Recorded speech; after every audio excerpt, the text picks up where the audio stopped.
Woohoo! Hello. Here's Basil. And there's Basil in the still.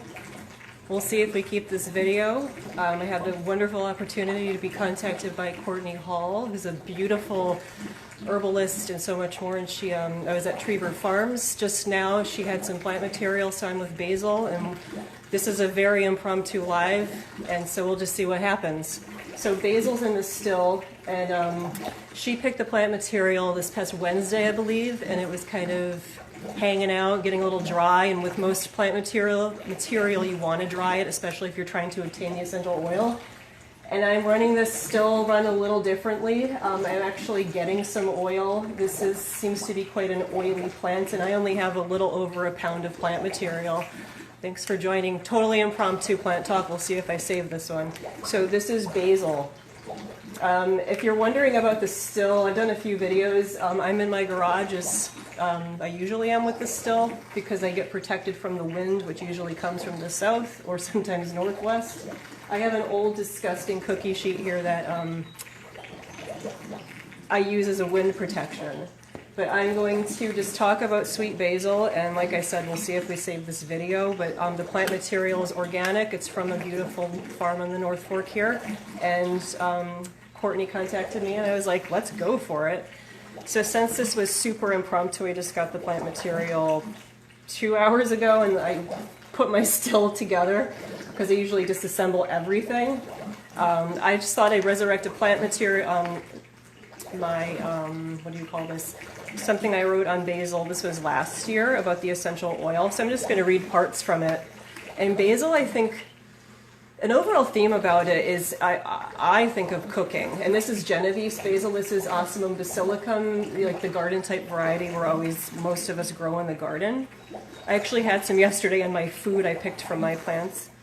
But basil, its personality is polarizing. And that's what I found when I was writing about this last year. And like you smell it, and it's basil, right? And it's very high in methylclavicol and estragol and all sorts of other things. But the cool thing with distillation and getting to understand the chemistry of things is that when you distill, you're generally getting your essential oils over in like an hour, 2 hours. Some heavier components take longer because the pressure needs to build up. But the sweetness started coming out of the condenser. You could smell the molecules before, and my garage just smelled like florally basil, and now more of the spice has come out since it's been probably about 40 minutes. And I have the heat running a little higher because I thought I'd just see what would happen with my collection of essential oil. And since I don't know if I'm saving this video. There is the oil floating on top, which is really cool. I didn't think I'd get this much. So I'm going to read about basil and watch the still. So this is the flowering tops. And you know when you work with basil, you just crush the flowering top or the leaf, and you'll smell it. It will be in the stems too. If you're growing basil, you'll find it's in the Lamiaceae family. It likes a little shade. It doesn't mind a little shade. And it likes moister soil, unlike if you're working with sages, thymes, oregano. A lot of those other plants in the family. This is more like mint, and it looks more like a mint if you look at its square stem. Oh, it smells so good in here.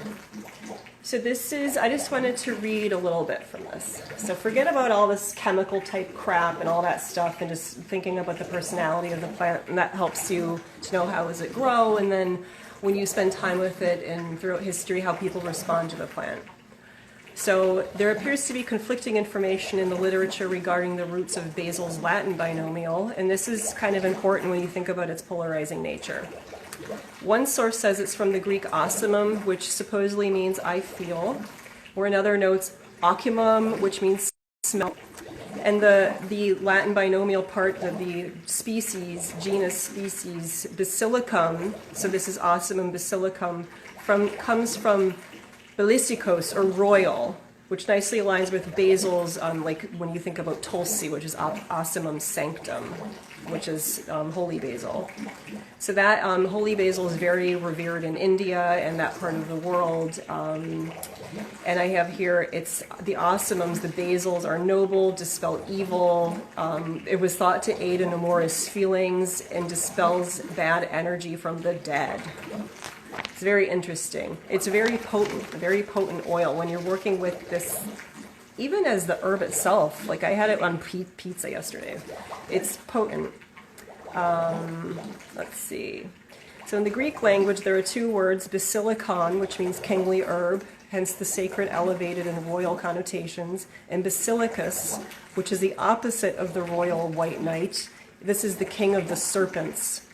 So when you think about basilica, also you think about basilica, which has religious and spiritual connotations, right? Spirituality, divine power, the basilica, the noble, rounded structures that would look like the heavens when you think about it from the inside, right?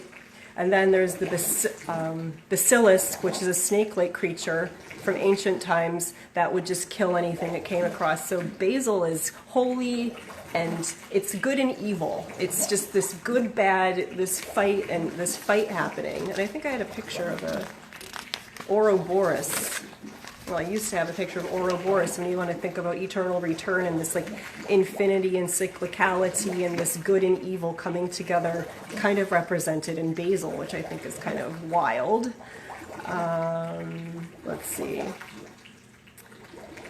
So I guess I'll just read this. So the contrast of good or royal, holy, sacred, and evil, destruction, and snakes connotations may elucidate basil's ability to elevate, dispel, and destroy. And that's it's a very potent herb, right? That's part of its chemistry.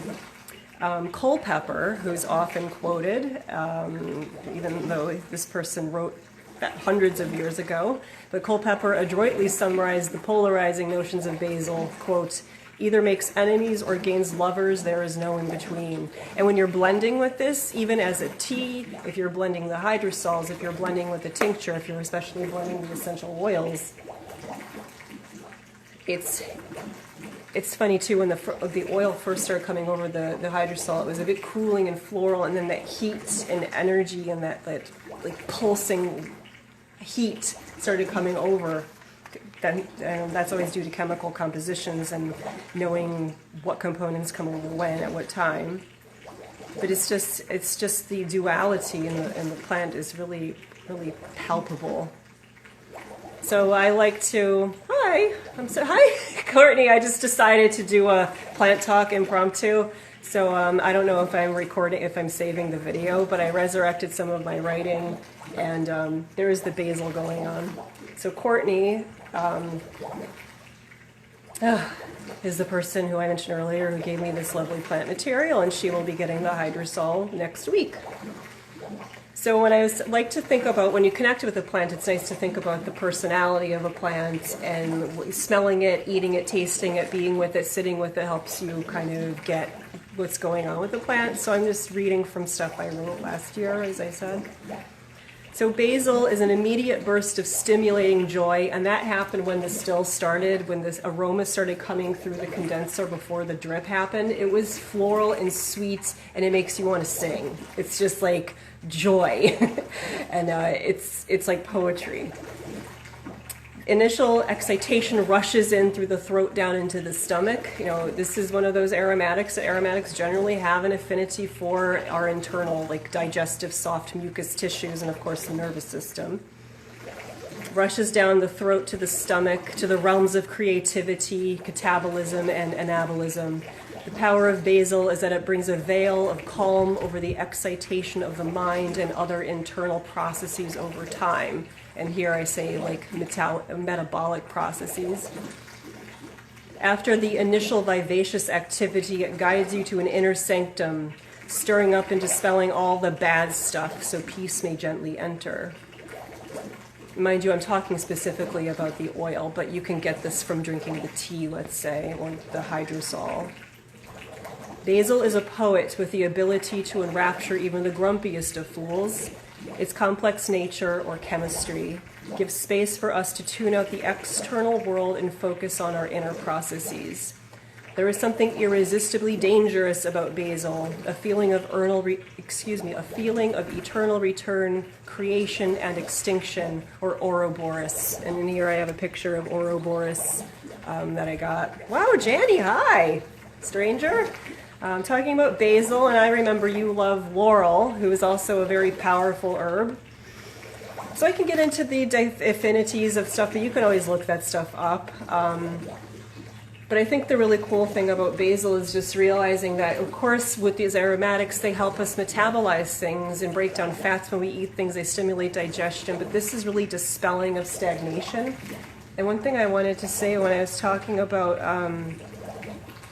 focusing on our inner processes, and you think about basilicum, osmum basilicum, or about basilica, and that kind of beautiful chamber that's created in a church or a still, or your inner sanctum, like this is your inner sanctum here, right? This is your seat of power, your digestion, your metabolism, your inner fire. Like basil brings that, and it's stimulating, but can be, look at me, I feel so excited. I don't usually feel this excited when I do these plant talk things. So it's a bit, there's an excitation that comes. That's really interesting. I'll have to see what's happening here. This is really fun because it does, over time, can bring a sense of calm, but it's not an herb that will help you go to sleep.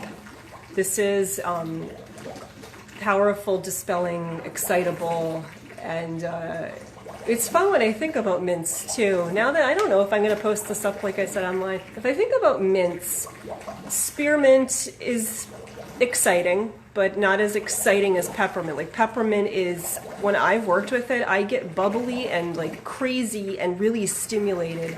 And I'm kind of feeling like that right now with basil, which is kind of funny. Wow. So basil. Yes, those are mostly the flowers too. So pure joy and blooming. Totally. And it's just so pleasant. And Courtney, thank you. We got a little oil, so I'm just going to keep that in the hydrosol. I'm not going to try to separate it because I don't have my separator yet, as we discussed before. I have notes here. I might post this back up in a different form on my website or on another person's website soon. But I have examples here for like managing stress and discomfort with a body oil. I'm saying blend it with sweet basil with lavender, clary sage, sweet marjoram, and maybe black pepper.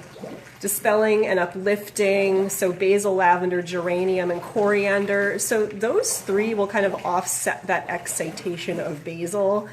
A little more of this stimulant, sweet basil, bergamot, or maybe you want to use another citrus, maybe a rosemary with peppermint with that. I also have a note here, don't forget about some amazing resources that are online, which I try to look at when I'm writing and of course reference them.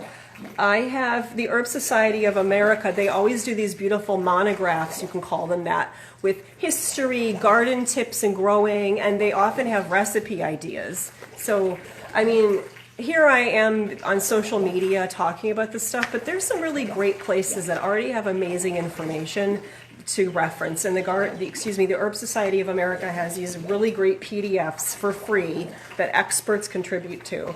So I quote there to go and look, let's see, about the Herb Society of America. And I found this from Rosemary Gladstar. Many of you probably know this revered herbalist here in America, North America. According to one of her books I was reading from 2001, basil lessens the acidic effects that tomatoes have on our bodies. So even though, before we had science, we often had people passing down things that made sense that could go together. And that's important. So again, I like to remind, I need to change the condenser water. It's getting way too hot right now. Janie, thank you. She said we made a blend for her, basil, laurel, and black pepper, stimulating, motivating. So I'm going to change the condenser water, and then I'm going to sign off, or maybe I'll keep blabbing a little more. But I'm just going to do this. And this is funny. I don't even have the microphone like I usually do, so who cares? So condenser water needs to be changed. Ugh.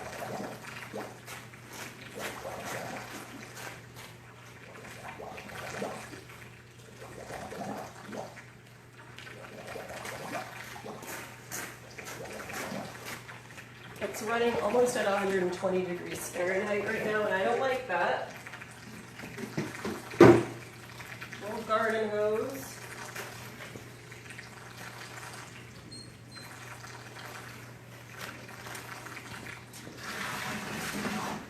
Super hot. Whew. Yeah, the bubbling sound, yeah. All right, so I'm gonna just kind of hang out with this, but basil, I might as well read this too, because like I said, I don't know how much of this I'm gonna repost, because I'm gonna massage this stuff. You hear the squeaking of the still. That has to do with the flow rate and how much pressure of water is on top of the actual pump. So there is a bit of physics behind distilling. But I wrote this, I think it's important, because there's this sacredness about the basil. And throughout many cultures, this is another thing. There's a basil native to South America. It's my understanding that during sacred herb ceremonies like ayahuasca, am I saying that right? Or other like psychedelics, if someone is having a bad experience, they will use plants like basil to help aromatically with the nervous system through that person's disturbing psychedelic experience. Of course, this would be done by a trained medicine person, a shaman. Let me see. All right.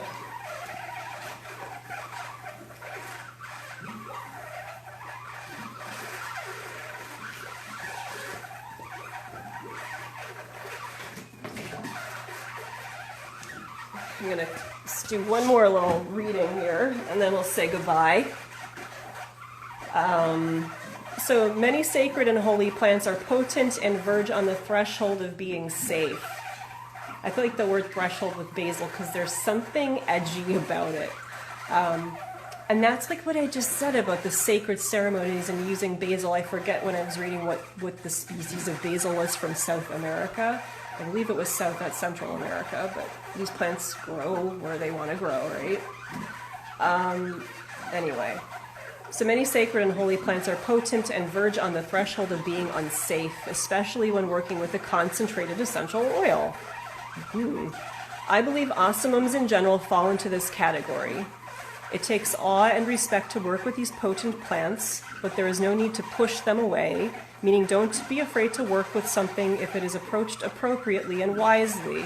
So I really like that I brought up that part about the shaman and working with sacred hallucinogenic herbs and sessions, because it's another thing when you work with essential oils. One drop is all you need, and many people, if you're watching this and you've been with me in a class, you'll know that one drop is all you need to realize a shift in the mind. And that's not, yes, it could be the mental association of, oh, basil makes me think of X, but also physiologically these molecules are working on us, with us. I'll say with, not on. And that one drop, olfaction, but yes, you also have nerves here, of course, olfactory reception, but blood, highly vascularized tissues here. There is something that happens. And with hydrosols and essential oils, you only need microdoses, you can think, or small dilution rates, small dilutions to really realize an effect, and it's potent. And I don't know how many people really think about that when you think about mass marketing of these things. But anyway, hey Lisa, I'm just saying goodbye right now. And this is Basil with me, my friend Basil, that lovely lady. Yeah, so as I say at the end of every plant talk, oh, and it's so hot and humid today. It's not really hot, it's just humid and overcast. So love yourself. Love the plants, love talking with you, and I'm sure I'll be in touch again really soon with one of these really impromptu videos with me in my garage. So thank you so much, and stay basily. Bye.